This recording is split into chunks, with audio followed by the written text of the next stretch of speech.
I'd like to thank Senator Sanders, along with his staff, Jeff Cruz and Vince Morris. I just met Vince. Thank you for helping us arrange this event, this petition delivery at the Capitol.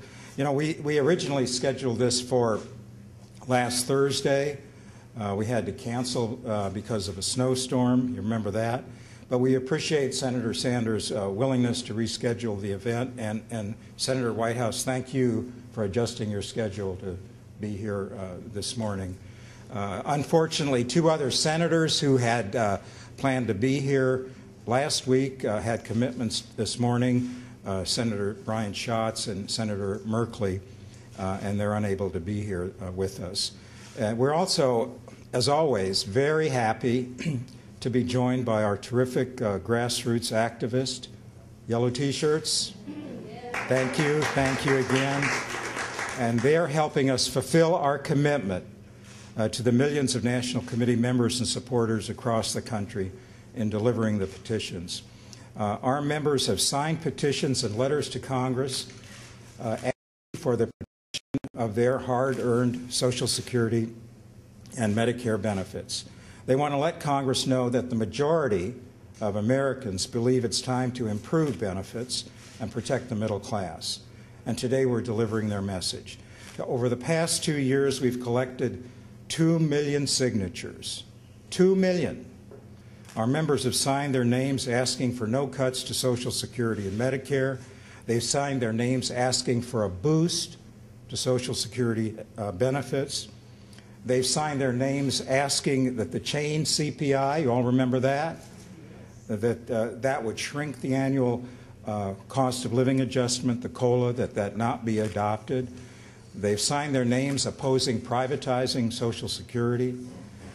They've signed their names asking for the government to finally negotiate prescription drug prices under Medicare Part D.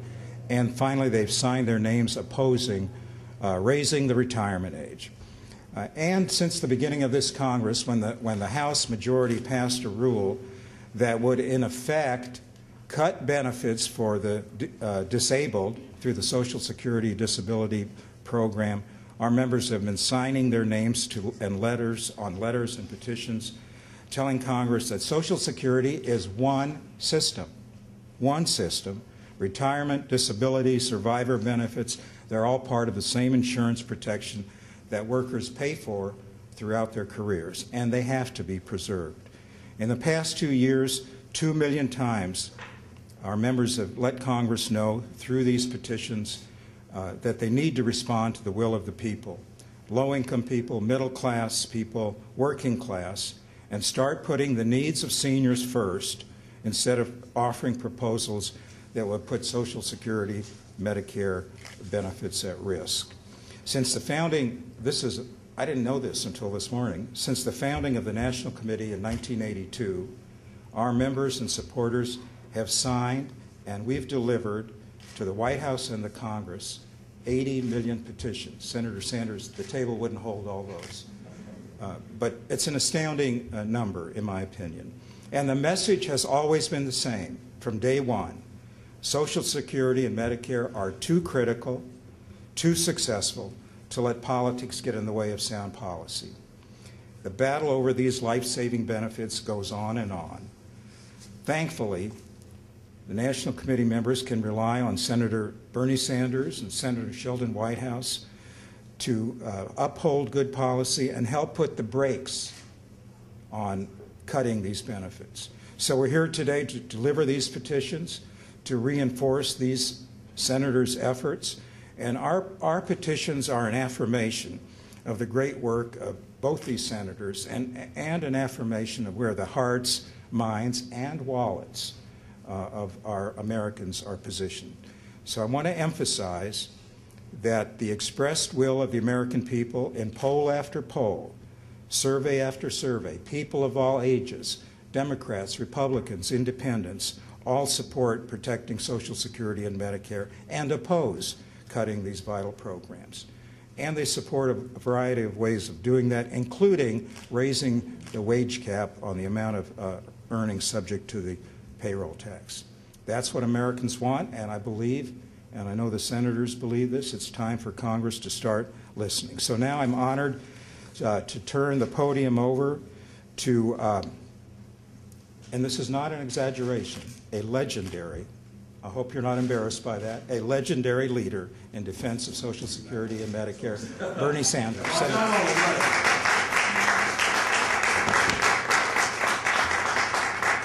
Well, Max, thank you very much, and it's an honor to be here with Senator Sheldon Whitehouse, who has been from day one a vigorous defender of Social Security.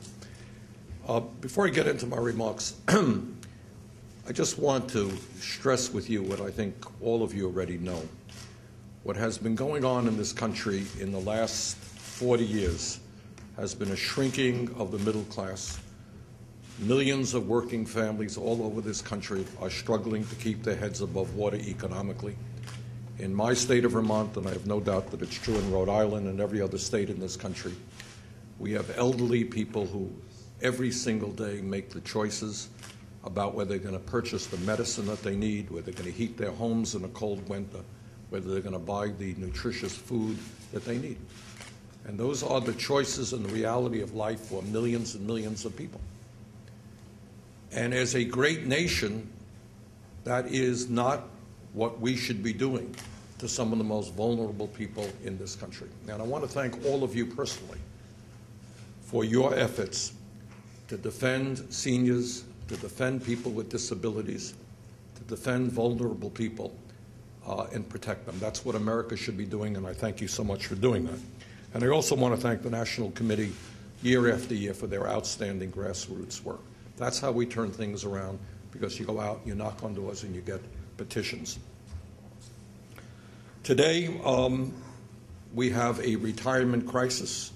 Only 1 out of 5 workers in America have a traditional defined benefit that guarantees income in retirement. Over half of all Americans have less than $10,000 in savings. You know what that means? That means you got an automobile accident, means you have a divorce, means there's an illness. Where do you go? And when people talk about why the American people are so angry or stressed out, that's why. They're living on tenterhooks. 2/3 of senior citizens depend on Social Security for more than half of their income, and 1/3 depend on Social Security for almost all of their income. What does that mean?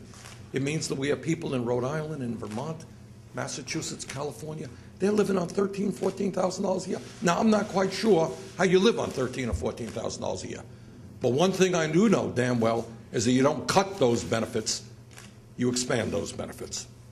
Before the creation of Social Security, about half of our nation's seniors lived in poverty. Today, the number is too high, but it is about 10%. In other words, Social Security has had a profound impact on lowering poverty rates for seniors.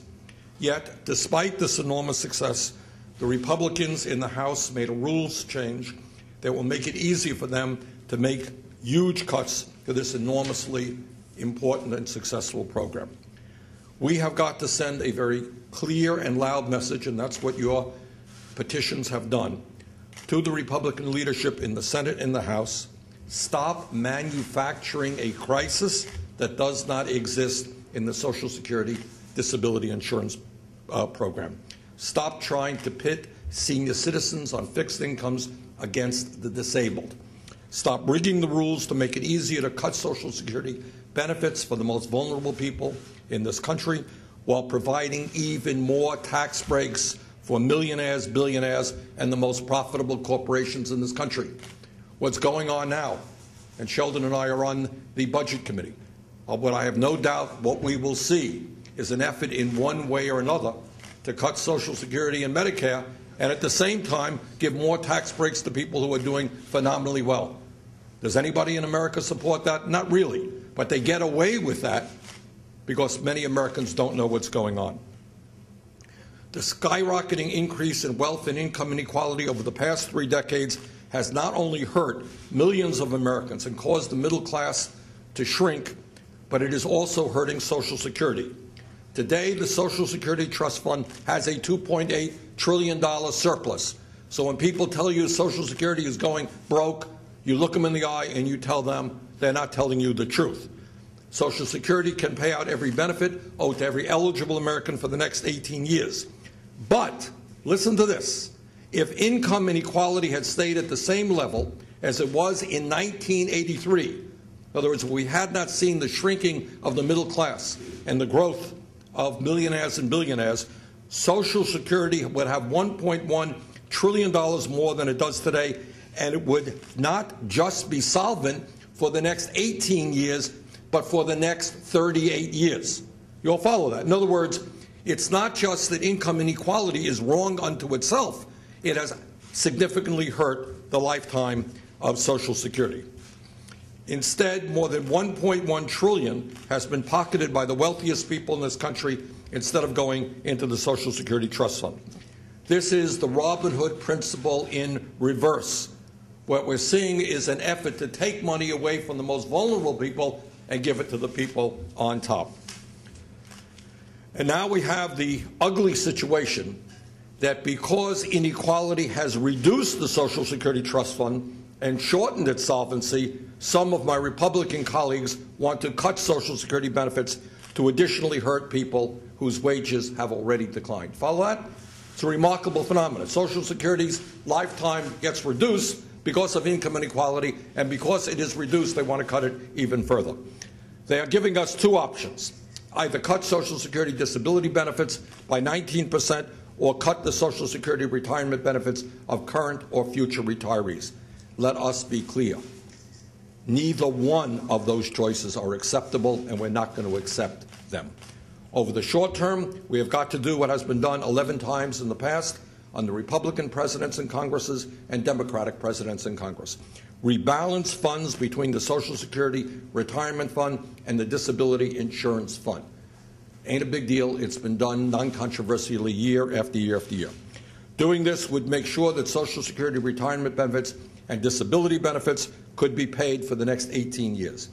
And over the long term, at a time when the wealthiest people in this country are doing phenomenally well, we have got to make sure that millionaires and billionaires pay the same percentage of their income into Social Security as middle-class workers. Right now, a Wall Street CEO who makes $18 million a year pays the same amount into Social Security as someone who makes $118,000. That is absurd. So if we start raising that cap, we can start at $250,000. We can extend the life of Social Security for many, many decades. All right, so let me just conclude. We have a program which is enormously important. We have a program that is supported by the vast majority of the American people. We have a program that Republican leadership wants to cut in order to give tax breaks to the very wealthy. And you know what? We ain't going to let them do that. And I thank you very much for the enormous support that you have shown to this program. Senator Sanders, we'd be honored if you would sign the petition.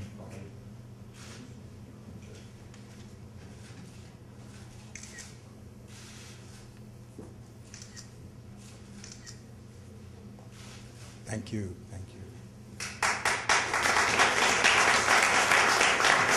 Now I'd like to ask Senator Sheldon Whitehouse to speak to us. He has participated in these events with us before, and we appreciate that. And we especially appreciate you being a founding member of the Defend Social Security Caucus in the U.S. Senate. Senator Whitehouse. Thank you, Max.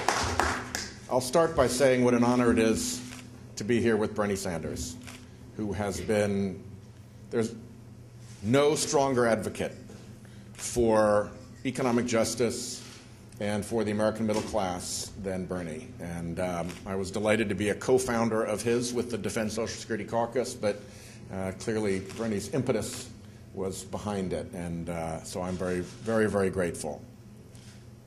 The economic history of the United States of America is that the power engine is the middle class. And the middle class has two essential foundational supports: Social Security and Medicare. And Social Security and Medicare have driven an extreme sect of the Republican Party crazy since they were first proposed.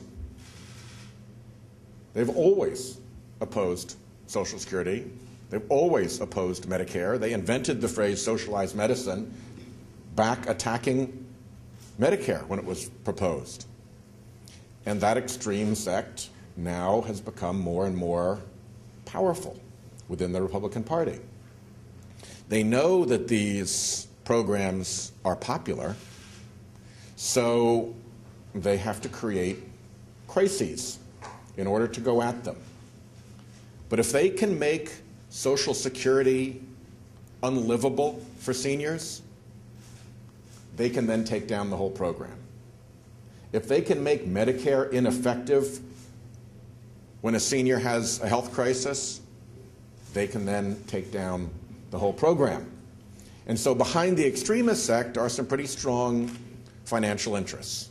The Wall Street folks who'd love to take over Social Security and get all that money into their coffers, and the health insurance industry that would love to be rid of Medicare and have that business. So there's some real opposition here. It is long-term, it is permanent, and it is strategic. What it doesn't have is you. So thank you very much for what you are doing. We are going to fight to preserve these programs because it is the right thing. And because to undercut them ultimately undercuts the middle class, and that ultimately undercuts the power engine of the American economy. We've got a particular fight brewing that Bernie highlighted. The Republican House has set up an artificial crisis in Social Security disability. They've closed the gate that allows revenues to flow between Social Security disability and Social Security retirement.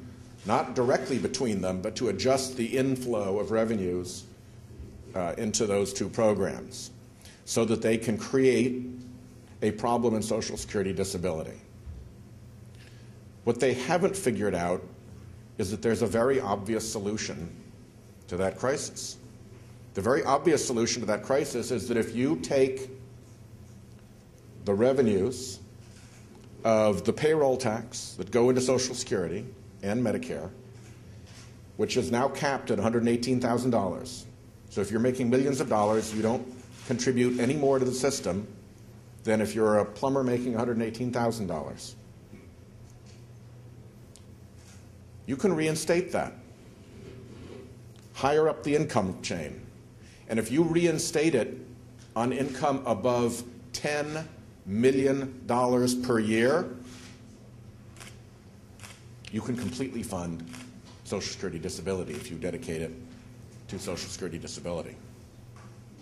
So if they want to have a fight, protecting people earning more than $10 million a year from paying the payroll tax equivalent only on their income above $10 million per year,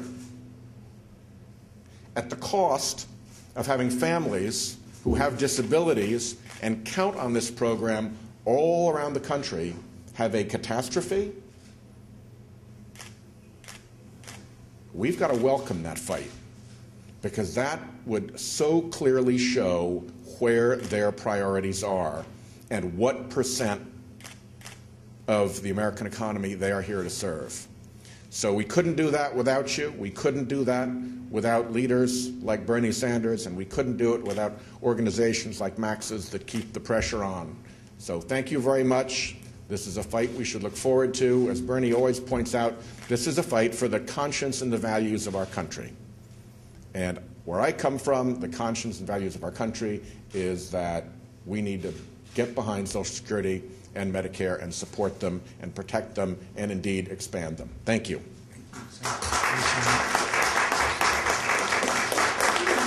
Thank you so much, Senator.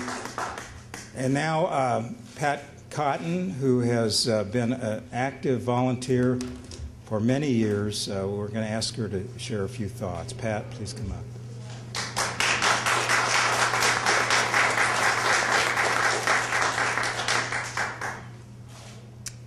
Good morning, everyone. Good morning. My name is Pat Cotton. I am retired nurse's aide from Hyattsville, Maryland. And I'm here today as one of the 2 million people who are sending a clear message to Congress with their signatures. I have been working from age 18 to age 72. We are saying, don't cut our hard-earned benefits. Quit playing politics with Social Security and Medicare. In fact, now is the time we should be talking about boosting those benefits. I work hard for more than 40 years providing home care for my patients and contributing to Social Security and Medicare. Now that I have retired, these benefits that I have earned truly make the difference as I manage healthcare bills that will bankrupt me without my Medicare coverage. It's simply impossible to understand why so many in Washington continue to target our modest benefit for cuts, while at the same time corporations and the wealthiest Americans get trillions in tax breaks. Social Security and Medicare aren't the problem. Our messed up fiscal priorities are. These petitions and letters are just the tip of the iceberg, because for every person who signed one of these, there are millions more who will do the same again this month, next month, and the month after that. Americans of all ages understand how important Social Security and Medicare are to our families, and we will do everything we can do to fight these programs. Thank you.